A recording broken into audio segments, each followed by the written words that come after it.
Thank you.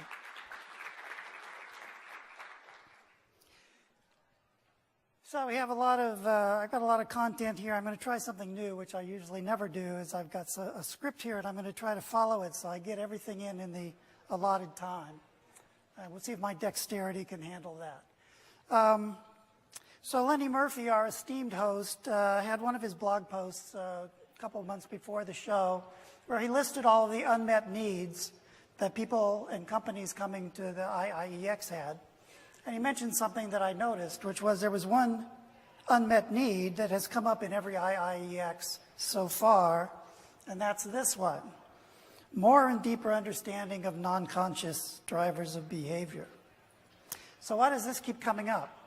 Well, it could be because the vendors that are selling this kind of stuff just aren't doing a very good job or a good enough job providing solutions that the buying community wants to buy or that they understand. So it's easy to say it's the vendor's fault, and I myself have enjoyed saying that once in a while. But I think the issue is a little more complicated than that, and given the audience we have today, I thought I'd take a slightly different take on the problem. So what I'm going to say today is that if marketers really understood the non-conscious drivers of behavior, they would not just change how they measure marketing, but they would change how they do marketing.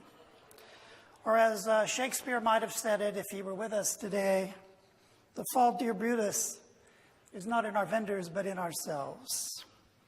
So I think really absorbing the importance of non-conscious processes requires us to completely rethink our understanding of consumers, who they are, how they think, what they do, how they interact with our products and brands, how they interact with each other.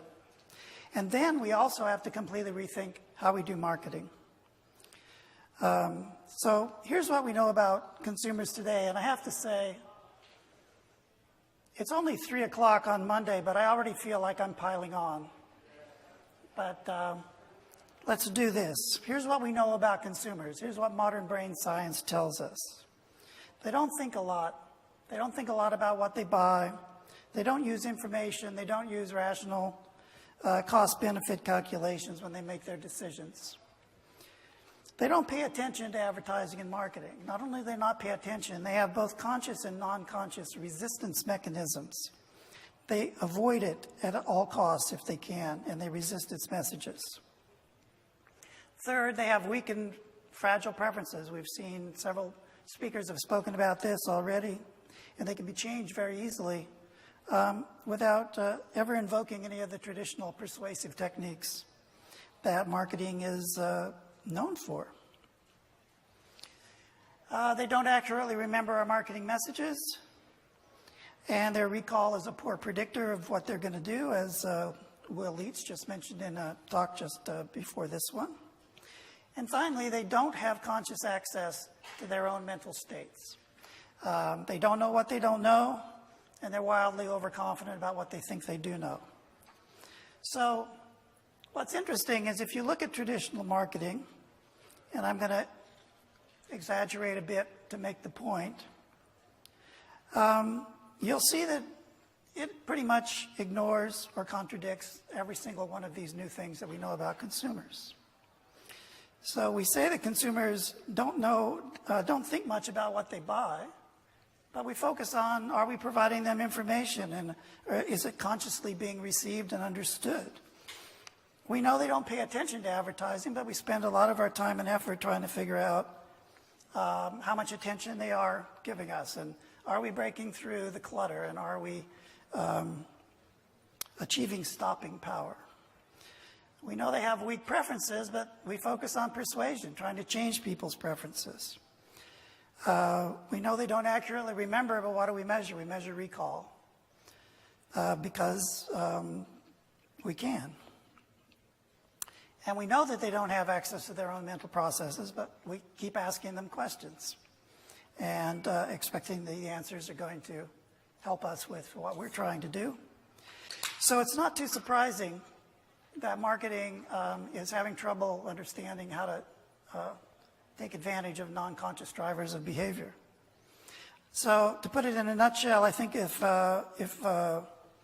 Jedi Master Obi-Wan Kenobi was with us today, he might say that these are not the consumers you're looking for.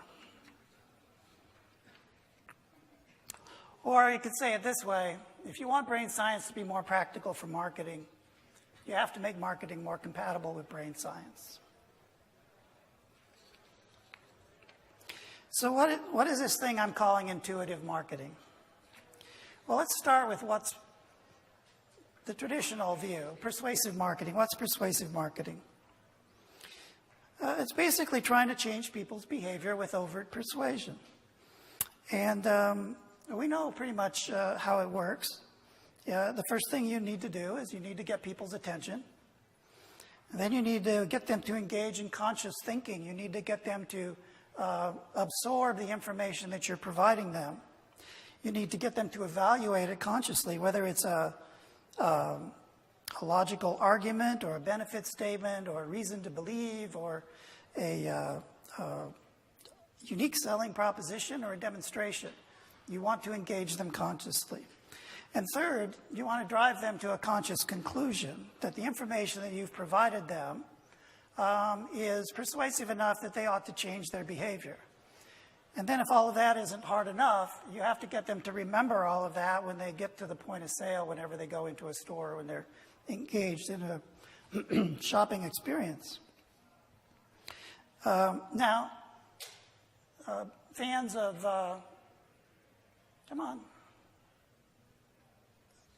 Daniel Kahneman and the behavioral economists will point out that these are all system 2 processes. These are all deliberative, conscious processes. Now, intuitive marketing is quite a bit different. Intuitive marketing doesn't try to persuade. What it is involved with is a marketing program that actively takes into account and speaks to the non-conscious processes in the consumer's brain that guide most of our day-to-day actions and really guide most of how we interact with advertising and marketing. So what are some of the characteristics? Well, the first one is it does not try to persuade. It usually attempts to build emotional connections through repetition. It's a very important part of intuitive marketing. It creates learned associations in the minds of consumers. This can occur consciously or unconsciously. It relies on automatic, non-conscious internal processes to make that connection between converting those stimuli and those learnings into associations that drive behavior. And finally, it rewards attention, but it does not demand it. So this is very important. The role of attention in marketing is kind of undergoing a revolution. Now, these are all System 1 processes. Research is really starting to show that intuitive marketing is less intrusive, less disruptive, less annoying, and less manipulative than persuasive marketing. And often it works better, as I'll show you some examples. So I said I wanted to be a little practical, so here's 7 practical tips based on what we know from brain science that I'm calling intuitive marketing. Number 1 is learn how and when to modulate attention, Sometimes you want to wake it up, and sometimes you want to let it sleep. Attention is a tool for marketers. It is not a goal. It is not the goal. Research has shown there are times when you do want to activate attention. And when you do, it's often because you want to activate an immediate action. You want somebody to do something in the short term, and so you need to draw their attention to that task, and you need to get them to engage in conscious thinking in order to get them to do it. But if you want to build brand equity, if you want to build strong emotional connections with a brand over time, then you probably want low attention, which actually interferes with those processes, and you want stronger emotional connections. Number 2, recognize that novelty is a liability. We're naturally curious and drawn to it, but we don't quite trust it. Here's some monkeys. They're reacting to novel stimuli in their environment. You may recognize some of these expressions from focus groups that you've led in the past. Being able to spot novelty has evolutionary value for us in the evolution of our brains. It allowed us to spot things that were different because they were potentially dangerous. So that sense of potential danger still lingers in the deep subcortical parts of our mind. So today, we just don't become comfortable with something until we become familiar with it. So brain science tells us that novelty can attract attention, it can activate system 2 processing, but if only the benefits of familiarity, not novelty, can get you to comfort and a sense of loyalty or ease with regard to products and brands. Next up is processing fluency. Processing fluency is very powerful because it's often mistaken for familiarity. It's often associated with familiarity. It's associated with liking, with a sense of what's beautiful, what's true, and what's low risk. And so the web page on the right was recently voted the ugliest web page on the internet, which is a rather impressive feat. And if you look at it, what's wrong with it? Ultimately, what is wrong with it? It is taxing our cognitive resources just to look at it. So brain sciences will tell us that our brains are cognitive misers. We like to take shortcuts. We like to use heuristics. We don't really like to think. That's a theme that's also come up several times in the talks that I've been at. But processing fluency, which is the ease with which we can process something, goes beyond that. It disproportionately influences our judgments and our evaluations as consumers. So an easy-to-process product or package or a website like the Apple website, which is usually a lovely, elegant a piece of art, they tend to be seen as more familiar, more truthful, more beautiful, and various kinds of benefits accrue from that.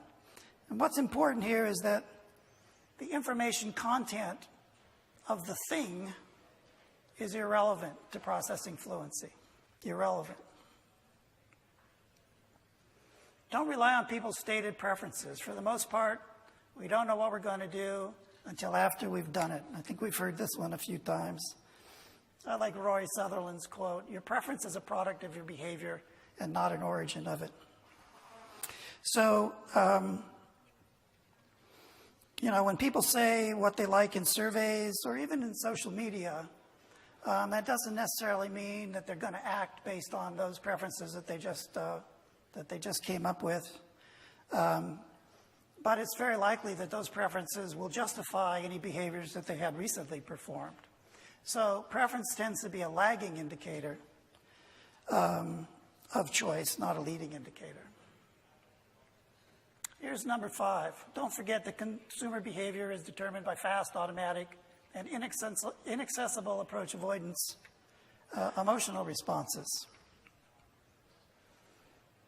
So here's a little video, courtesy of our friends at Sands Research.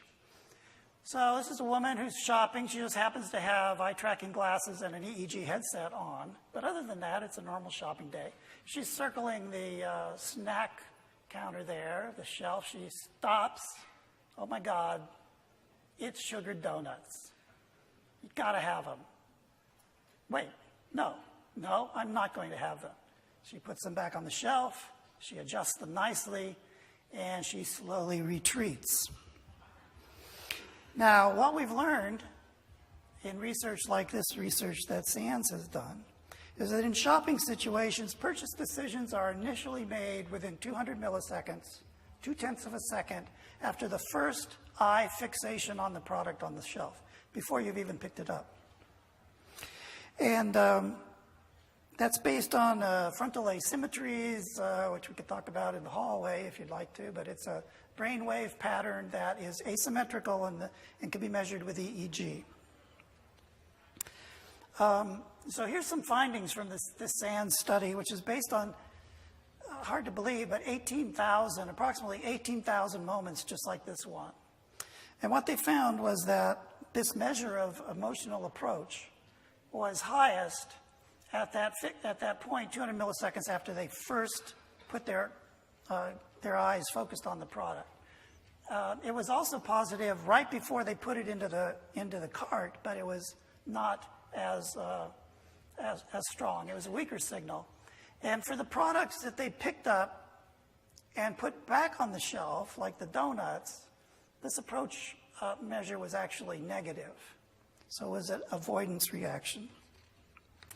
So what's happening is that people know intuitively that they're not going to buy something long before they're consciously aware that they're not going to buy it. Number 6, accept that overt persuasion is not the best way to change behavior and improve results. This is a study that I think a lot of people are becoming more familiar with. It's done by Benet and Fields using the IPA data from the UK.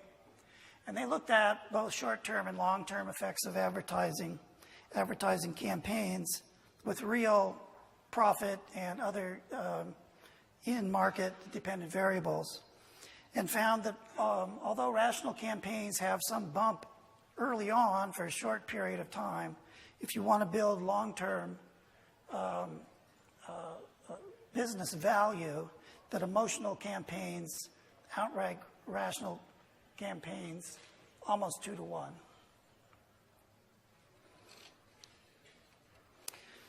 And finally, recognize that non-conscious contextual cues usually are more important than the cost-benefit calculations. We've seen this in several talks at the show already. I had this one example, which maybe you've seen already. To me, it's a powerful example. This is Dan Ariely in Predictively Irrational.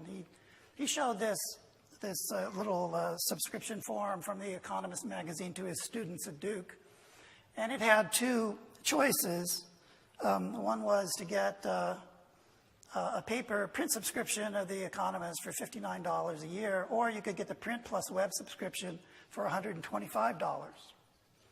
And when he gave this choice to his students, 68% chose the print, and only 32% showed the print plus selected print plus web.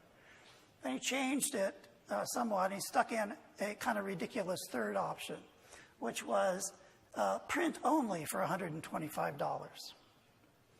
So not surprisingly, nobody chose print only for $125 when you could get print and web for $125.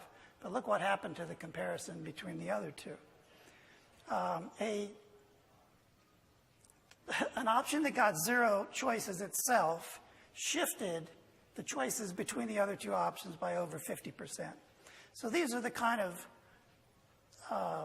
effects and results that people are seeing with this kind of contextual cueing. And I think it's why behavioral economics, behavioral design approaches are really the one area of non-conscious processing that I think is getting traction among traditional marketers because the effects are just so darn big. So in closing, I refer to a key scene from Raiders of the Lost Ark. Belloc staff is too long. They're digging in the wrong place. So all you Indiana Jones fans should recall that scene. And my argument this afternoon is that it may be the marketer's inability to appreciate the value of non-conscious drivers of behavior. Let's call it Lenny's problem. Maybe because they are, like the bad guys in Indiana Jones, digging in the wrong place. So if we use non-conscious measures to only answer traditional persuasive marketing questions like, are we maximizing attention? Do people understand our message? Are we persuading them? Will they remember our message? Then in effect, We're just digging in the wrong place with a different shovel. So, in conclusion, when marketers, did I get my little paradigm guy? Yeah. Paradigm shift. We can't have a talk at IIeX without a mention of paradigm shifts. There is a paradigm shift, just like that poor guy sitting there. That's us. And until marketers realize that they need to not only measure differently, but also think differently, we're not going to get the full value. So what do I mean by that? When marketers begin to ask new questions, they will begin to find new answers. So we need questions like, what marketing elements other than the message and the information can we use to improve the effectiveness of our marketing? How can we increase and leverage familiarity? How do we get from novelty to familiarity as fast as possible? How do we maximize processing fluency in our product, in our brands, in our logos, in our packaging? Very important. How do we need to change approach avoidance? First, we need to know how to measure it. Then we need to know how to change it. Then we need to know how to track it over time to see how we're doing, how our competitors are doing on that key non-conscious measure. What levers do we have to influence consumers without just trying to beat them over the head with persuasion? And there's many things we can do there. And last but not least, are we effectively using decision heuristics? And that's it for me. If you want to learn more, you can read the book, you can read the blog. Oh, and one announcement.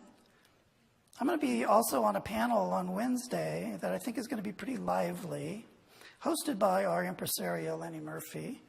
It's entitled The Great Methodology Debate, Which Approaches Really Deliver on Client Needs. It's going to be Wednesday, 3:20, room 236. You get more points if you come on a Wednesday. And I hope you'll all come to that. It should be a lot of fun. Thank you very much. Thank you, Steve.